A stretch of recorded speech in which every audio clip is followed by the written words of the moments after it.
acute management of ICH, then we will analyze the current recommendation of surgical management of acute and spontaneous ICH. First of all, the definition.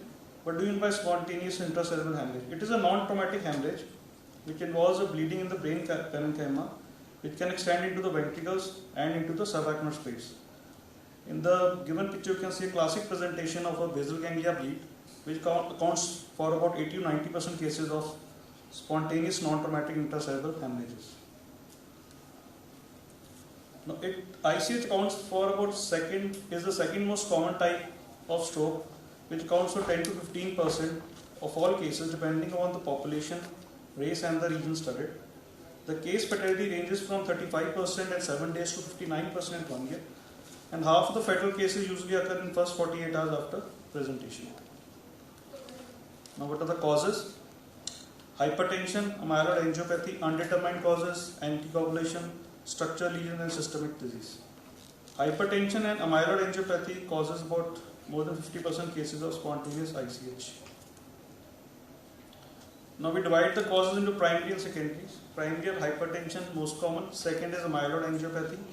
Secondary, vascular anomalies. In patients, young patients, relatively less than 45 years of age, if we have an unusual presentation, so we usually go for CT angiogram to confirm for any vascular malformation, is more common, to look for any AV malformation, any aneurysm, any cavernous malformation, any fistula. Then anticoagulation accounts for 14% of cases.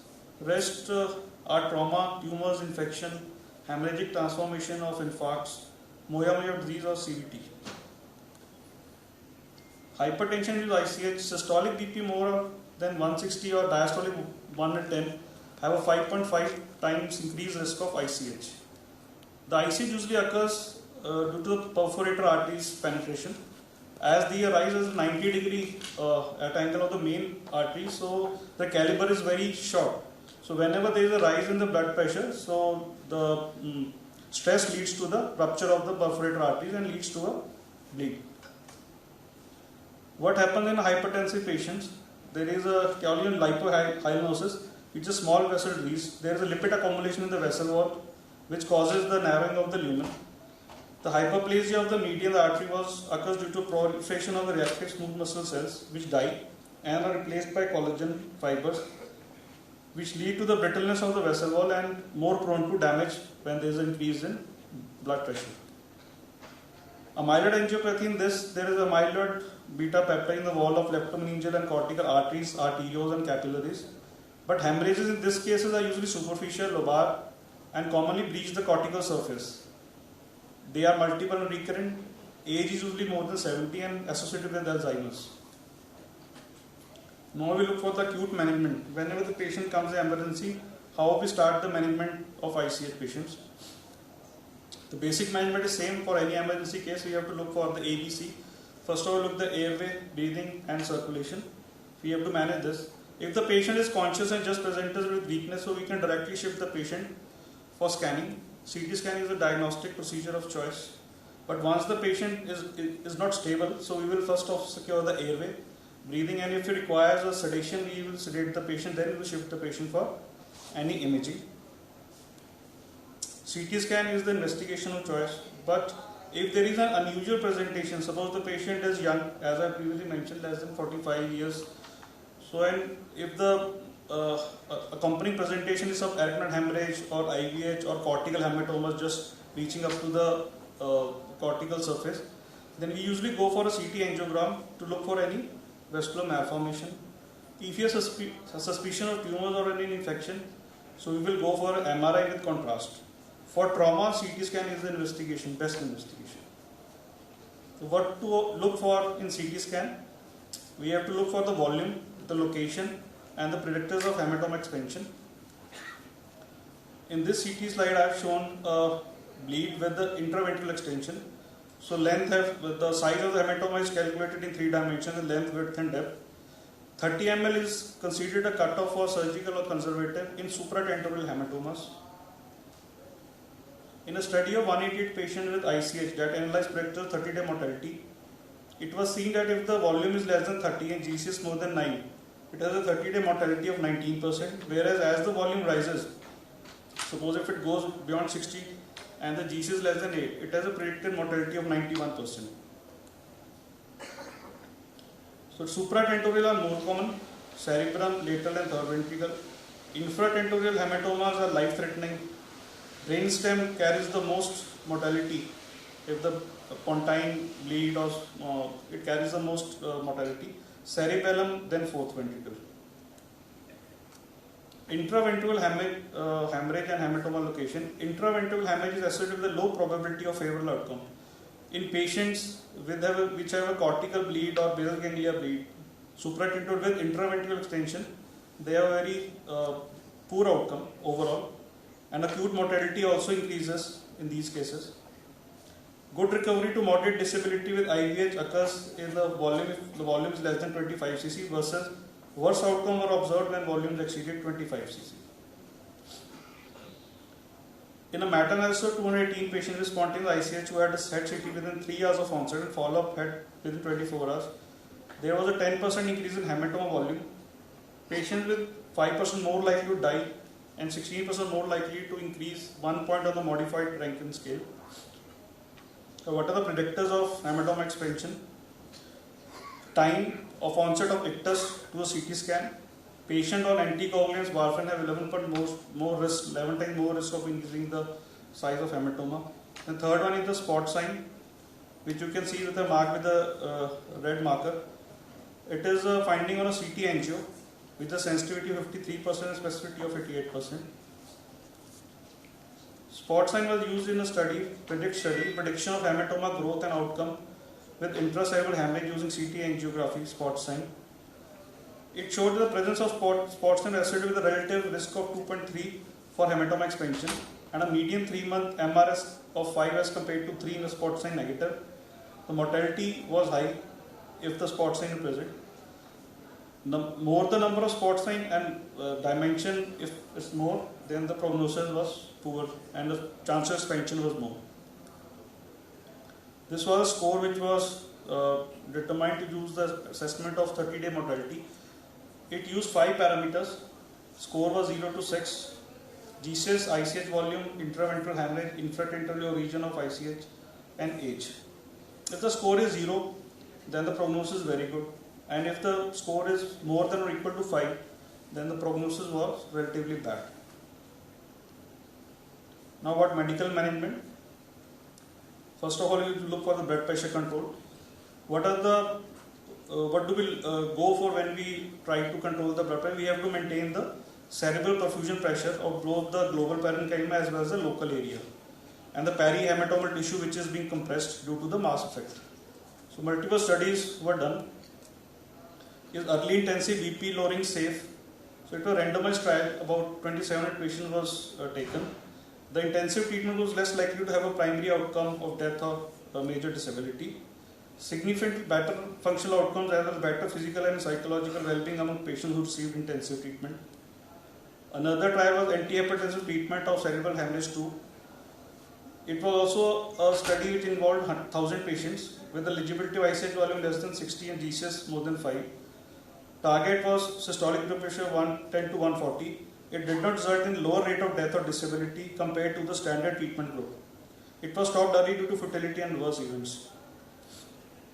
So rapid intensive BP lowering to 140 is safe and potentially efficacious, but does it provide enough cerebral perfusion is still under consideration. Anticoagulations are associated with intracranial hemorrhages. Patients on oral anticoagulant therapy have a mortality rate of 50 to 73% after ICH.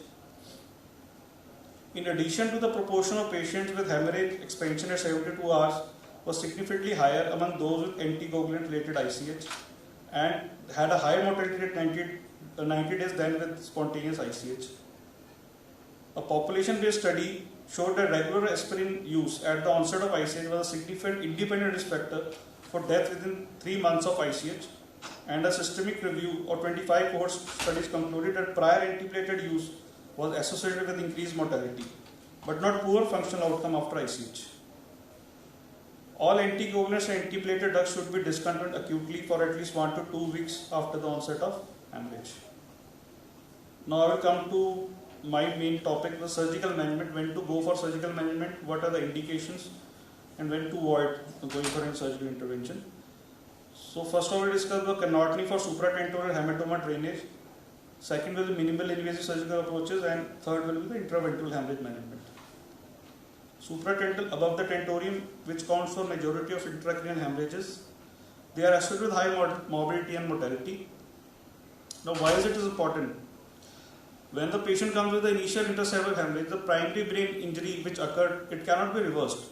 But any surgical intervention is usually done to prevent the secondary brain injuries. By secondary mean when there is a hematoma, it leads to abrupt decrease in ICP and reduction of cerebral blood flow as well as herniation. So it causes secondary damage to the tissue which can be preserved by evacuating and relieving the mass effect. Secondly, if we don't go for in surgery, then the hemoglobin Rn toxicity can lead to free radical formation, apoptosis and neural necrosis and disruption of the blood-brain barrier, which can be very dangerous in the long term.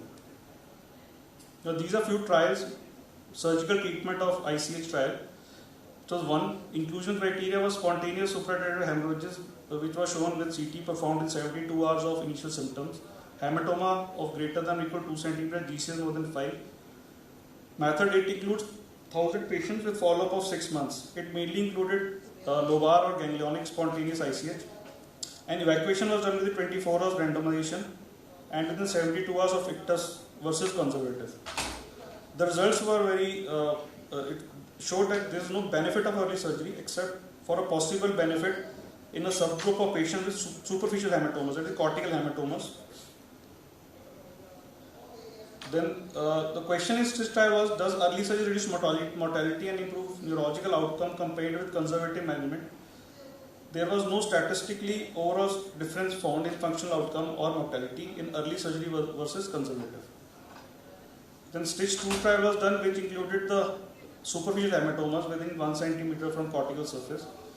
The exclusion criteria was intraventral hemorrhages, hematoma less than 10 or 100 ml, more than 100 ml, comatose patient, and patient admitted beyond 48 hours of ictus. It included 600 patients. The study showed that the survival advantage was very non-significant as compared to early surgical group versus medical arm patients. Conclusion, patient with spontaneous supratentorial intracerebral hemorrhage and neurosurgical event should show no overall benefit from early surgery when compared with initial conservative treatment. Early cannotony for hematoma evacuation cannot be recommended as a routine care for patients suffering from supratentorial ICH, especially in deep hemorrhages and in small lobar hemorrhages with preserved level of consciousness. However, still it is an important life-saving procedure in critical situations. As large hematomas with mass effect and midline shift lead to altered level of consciousness, or you can say with secondary brain injury, and when delayed neurological deterioration occurs due to hematoma expansion. Now, pros and cons in these trials. The pros, though it was a well-designed, well-powered, randomized controlled trial, multicentric, multinational, very low rate of missing long-term follow-up.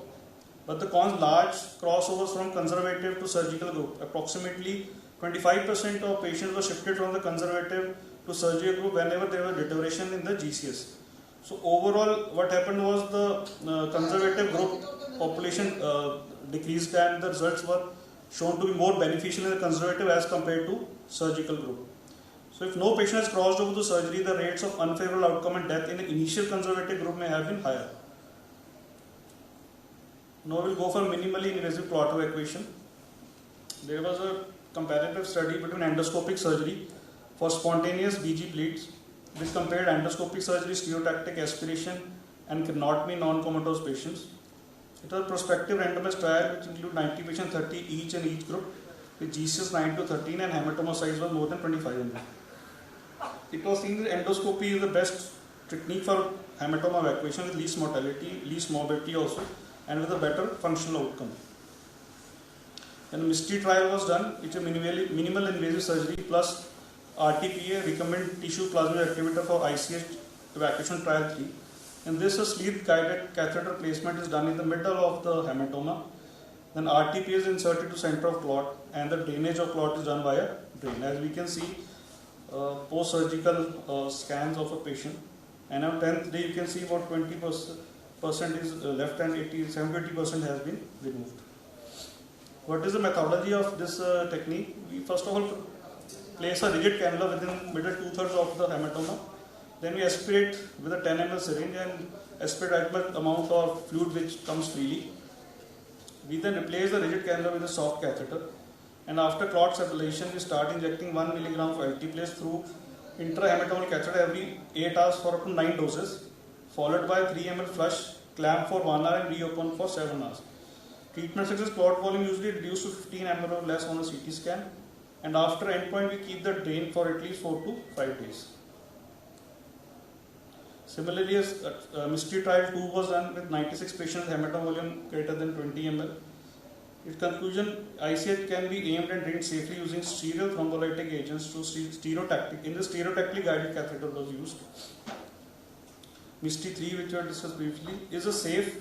Its conclusion, but it does not improve the long-term functional outcome. So it cannot be recommended as a routine care in patient suffering from supratentorial ICH. Now we go for intraventricular hemorrhage. It is the most complicated thing which usually creates a lot of problem for a neurosurgeon. It does in 45% of patients with spontaneous ICH. It can lead to a clot in the CSF conducts, blocking its flow, leading to obstructive hydrocephalus. And inflammatory response damages the arachnoid granulations, which inhibits the regular absorption of CSF, resulting in a permanent non-obstructive hydrocephalus. CLEAR 3 trial was done for this management of intraventricular hemorrhages. It was a random multicentric placebo-controlled CLEAR 3 trial. It compared the use of external ventricular drain plus RTPA versus external ventricular drain plus normal lining. Its aim was to clear as much IVH as possible until the 4 and 4 ventricle were opened. IVH mass spec was relieved and 80% of intraventricular clot was removed in the study. Now, what was significance? Thus, faster clot removal gives a better patient outcome than IVH. It included small spontaneous ICH and IVH obstructing the third and fourth ventricles, and it included 500 patients. It showed that there was 10% reduction in mortality, but overall it does not improve the 6-month functional outcome when compared with placebo. When more than 20 ml of blood removed shows a significant improvement in functional outcome, there was significant less chance of ventriculitis but there was no significant difference in incidence of symptomatic bleeding. Now, neuroendoscopy plus external ventricular drain. It was a study done with meta-analysis of 11 studies. Neuroendoscopy plus external ventricular drain is superior than external ventricular drain plus RTP approach in terms of mortality, effectiveness of IVH evacuation, favorable functional outcome, and also need for ventricular shunt.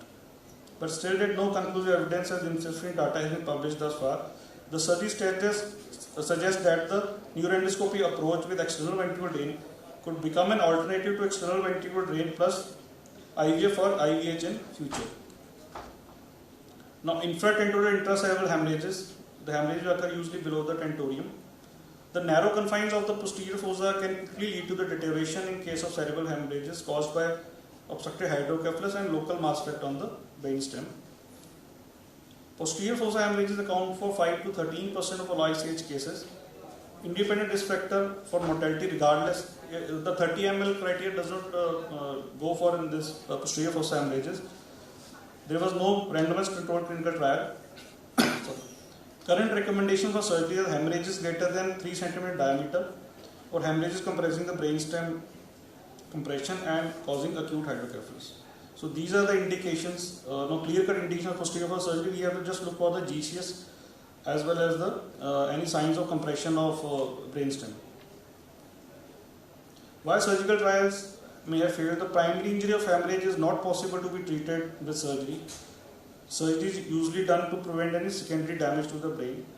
And neurosurgical patients requiring urgent procedure who were considered to benefit from surgery were not enrolled in the studies. The large crossover from medical management to surgical group. This led to the more unfavorable outcome, I think, from a surgical point of view. Conclusion: canotomy for hematoma drainage requires a life-saving procedure in case of critical situation.